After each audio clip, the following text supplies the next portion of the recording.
Oke, baik. Assalamualaikum warahmatullahi wabarakatuh. Jadi di sini saya akan menyampaikan video demonstrasi dari WebPOS yang telah saya buat. Nah, di sini karena WebPOS-nya dikhususkan untuk satu UMKM atau satu toko dan keperluannya hanya buat kasir. Jadi hanya buat sistem kasir maksudnya. Nah, jadi di sini saya telah menetapkan username dan password sebelumnya, dan di sini username dan password nanti dapat diubah oleh admin yang mengelola web ini. Nah, di sini saya akan login terlebih dulu dengan username dan password yang telah saya buat sebelumnya. Nah, di sini saya sudah berhasil login sebagai admin. Dapat dilihat di sini terdapat modul total jenis sepatu, kemudian total penjualan hari ini, kemudian total pendapatannya dan barang masuk, dan juga terdapat grafik tren pendapatan, kemudian ada top 5 brand terlaris dan barang lama. Nah, di sini saya jelaskan dulu. Misalnya saya pada tren pendapatan ini saya ingin mengetahui pendapatan 7 hari terakhir atau pendapatan mingguan. Nah, di sini ada total 180 pasang produk yang terjual. Nah, di sini saya ingin mengetahui produk apa aja yang terjual ini, saya tinggal klik saja. Nah, otomatis terarah pada menu laporan penjualan yang sudah terekapitulasi lengkap dengan total diskonnya dan total pendapatan yang telah terfilter. Nah, di sini juga saya dapat langsung cetak ke PDF bila diperlukan.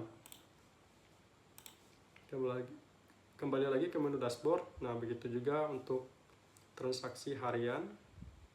Karena di sini tadi saya telah melakukan 4 transaksi, jadi saya juga dapat mengecek transaksi apa aja yang telah saya lakukan.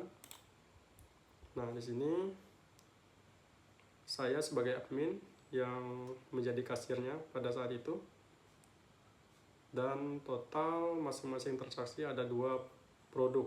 Nah, di sini detail-detailnya.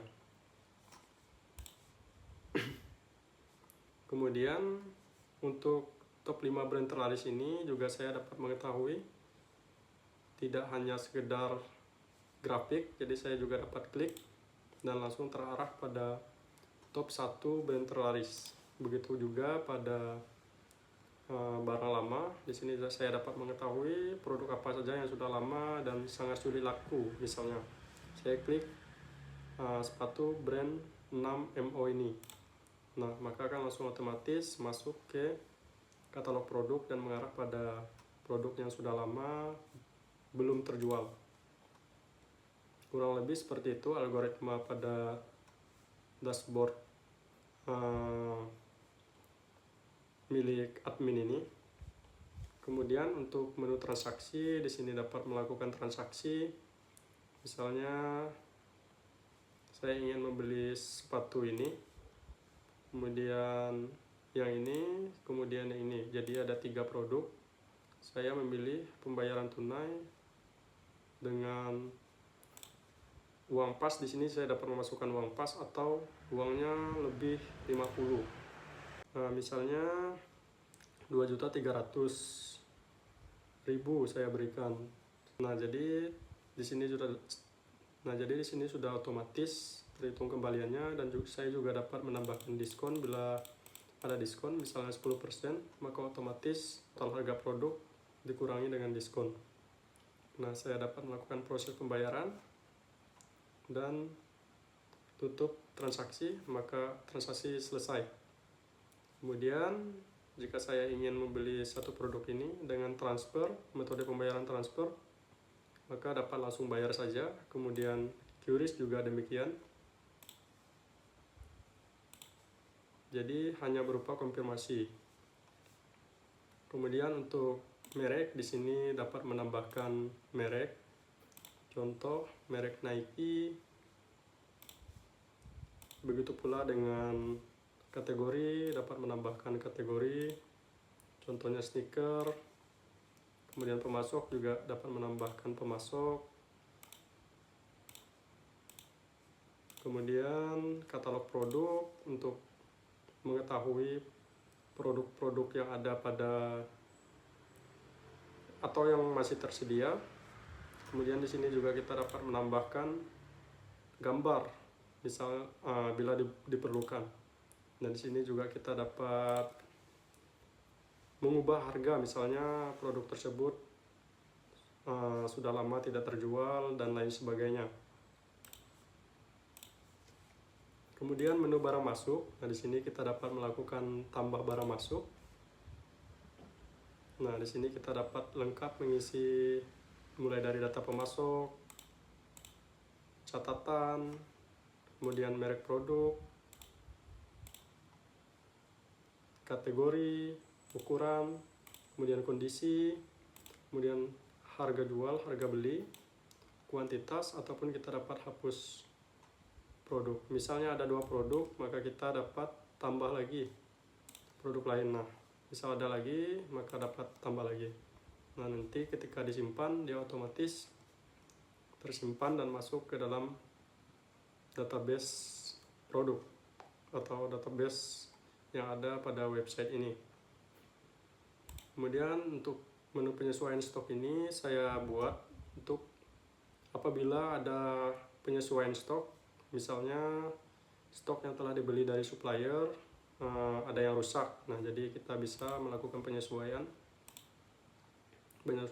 stok. Nah, kita dapat memilih merek stoknya, jumlah, misalnya 1, keterangannya, kemudian alasannya rusak, hilang, retur ke supplier, dan lainnya.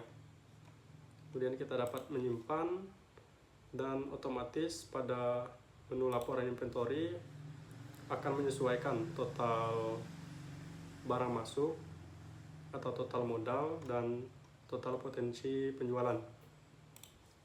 Kemudian pada menu laporan ini kita juga dapat memfilter berdasarkan tanggal. Nah, di sini mulai tanggal berapa dan sampai tanggal berapa. Kemudian kita dapat memfilter siapa saja yang melayani transaksi pada saat itu, metode pembayarannya apa saja. Setelah kita terapkan, maka kita dapat langsung cetak bila diperlukan. Nah, pada menu laporan inventory ini kita dapat melihat nilai aset kita beserta detail-detail produk yang ada, dan kita juga dapat melakukan cetak laporan inventory bila diperlukan. Nah, untuk data closing ini untuk mengetahui kasir yang sedang melakukan transaksi dan mendapatkan pembayaran tunai, QRIS atau transfer dengan nominal apa saja. Nah, nanti saya akan contohkan dari sisi kasir. Nah, ini untuk manajemen user, untuk menambah user.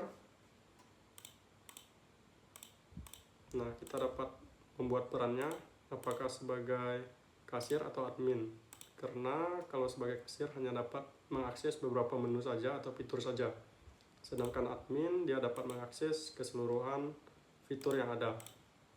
Nah, kita juga dapat menetapkan passwordnya, dan kurang lebih seperti itu untuk antarmuka admin.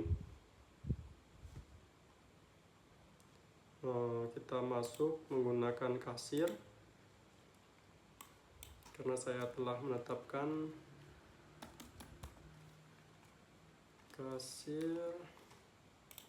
Karena saya telah menetapkan username dan password untuk kasir, jadi kita tinggal masuk aja. Nah, jadi ini antarmuka yang dimiliki kasir. Dia hanya dapat melihat menu transaksi, dapat melakukan transaksi sama seperti yang admin dapat lakukan. Kemudian katalog produk. Di sini hanya dapat melihat, mencari produk, kemudian memfilter produk berdasarkan merek kategori, dan tidak dapat melakukan pengeditan atau penghapusan. Nah, di sini closing kasir, misalnya kasir telah melakukan transaksi penjualan produk, 2 produk. Saya akan masukkan 2 produk, misalnya pembayarannya transfer. Nah, maka di sini akan terhitung pembayaran transfer BRI 870.000. Nah, saya akan memasukkan lagi misalnya produk yang ini, dan pembayarannya tunai, uangnya pas. Nah, maka pada menu closing kasir ini akan tercatat total transaksi tunai 750.000. Nah, di sini setiap kali kasir selesai ship atau selesai menjaga toko, maka wajib mengisi jumlah kas bisik yang di laci tunai. Nah, jika kasir kurang dalam mengisinya, misal jumlahnya kurang, maka akan otomatis tercatat selisihnya. Saya akan contohkan 750.000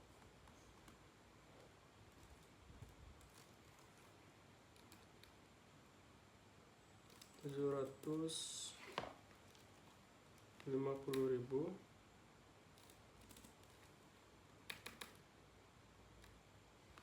Nah, di sini akan terhitung match atau kas sesuai. Namun jika kurang, dia akan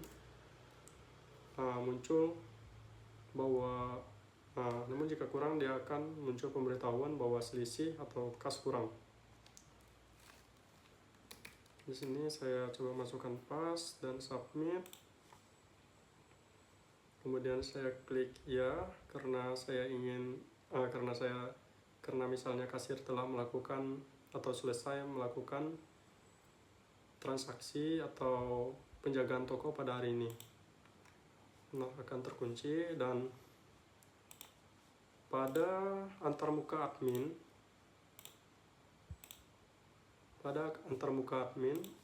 akan tercatat riwayat closing kasir. Nah, di sini aktual kasnya yang tadi dimasukkan 750.000 dengan selisih 0. Jadi termasuk memudahkan kasir dalam mengetahui uang yang dia dapat, dan juga admin tanpa perlu merekap lagi seluruh laporan penjualan yang terjadi pada hari itu. Baik, kurang lebih seperti itu demonstrasi web POS yang telah saya buat. Kurang dan lebihnya saya mohon maaf apabila ada penyampaian yang kurang jelas. Mungkin dapat Bapak Ibu tanyakan, dan saya sangat menerima masukan dan saran dari Bapak Ibu. Kurang dan lebihnya saya mohon maaf apabila ada kesalahan kata atau kalimat, dan saya ucapkan selamat pagi, selamat malam, dan selamat siang buat Bapak Ibu dosen. Terima kasih atas perhatiannya. Assalamualaikum warahmatullahi wabarakatuh.